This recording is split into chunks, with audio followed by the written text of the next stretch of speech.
All right, let's jump right in. Today, we're going to tackle the one English tense you absolutely need to talk about your day-to-day life. Seriously, you use this one all the time. So, how do you actually talk about your life in English? Your routine, the fact that you grab a coffee every single morning, or the job you have, or even just a basic fact like the sun rises in the east. How do we put all of that into words? Well, you might be thinking it's super complicated, right? But it's not. The answer is actually just one simple tense. That's it. And stick with me because by the end of this, you're going to feel totally confident using it. Okay, so first things first, what is this present simple tense anyway? This is really the foundation, the bedrock for talking about your regular life in English. They call it simple for a reason. It's not trying to do anything fancy. Its whole job is to describe stuff that's regular, routine, or just always true. Think of it as the tense for the things in life that are on repeat. So, when do you actually pull this out? Well, there are three main times. First up, habits. I drink coffee every morning. Bam. Second, routines. She works at a hospital. That's her regular thing. And third, general facts. The sun rises in the east. Can't argue with that, right? So, yeah, it covers a ton of ground. All right, you've got the why, so let's get to the how. How do you actually build sentences with this thing? The great news is it's super easy for the most part. There's just one little tricky rule we got to talk about.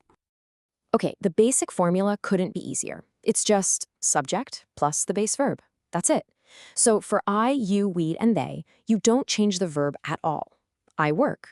You go. We play. See? Simple as that. And here it is, the one rule you really have to remember. It's called the third person S. When you're talking about he, she, or it, you've got to add an S to the verb. So it's not he work, it's he works. Not she play, but she plays. That little S is the biggest giveaway for this tense. Now, adding that S isn't always just adding an S. English spelling loves to keep us on our toes, right? For most verbs, yep, just slap an S on the end. Work becomes works. But if a verb ends in a sound like S, SH, or CH, think watch, saying watches is awkward. So we add ES to make it flow, watches.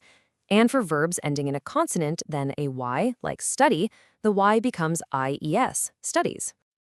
Okay, so that covers positive statements. But what about negatives and questions? Like, what if you want to say you don't do something? Well, for that, we need to call in some helpers. Meet your two new best friends, do and does. This is super important.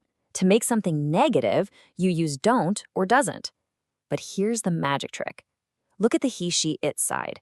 When you use doesn't, it's like the little S from the main verb jumps onto the word do to create does. So the main verb gets to relax and go back to its original form. It's he doesn't work. The S is already taken care of by doesn't.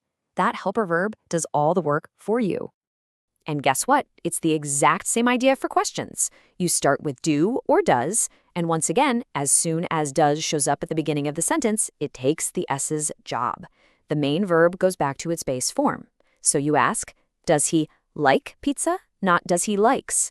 Once you get that one little rule, it's super consistent. Okay, let's talk about common mistakes, because honestly, knowing what not to do is just as important as knowing what to do. I'm going to show you the three biggest traps people fall into so you can just walk right around them. Okay, here they are. Mistake number one, forgetting the S on he, she, and it. Saying he work instead of he works. Super common. Then mistakes 2 and 3 are basically the same problem. It's adding an S where you don't need it anymore, after doesn't or does. Remember, once that helper verb is there, the main verb is clean. No S. All right, we have covered a lot of ground, right? The what, the why, the how, and what to avoid. So let's do a super quick recap, and then it's your turn to make it your own. So let's boil it all down. What are the key takeaways? First, use present simple for habits, routines, and facts. Got it. Second, for positive sentences, remember that little S for he, she, and it. It's crucial. And finally, for negatives and questions, let don't, doesn't, do, and does be your heroes. They handle the tricky part, so the main verb stays in its simple, base form. That's the whole game right there. Okay, look, the only way to really get this is to use it right now. So think for a second about your own life. What's one thing you do every single day? A routine you just never, ever miss? Answering that question? That's you using the present simple. That's how you start to own it.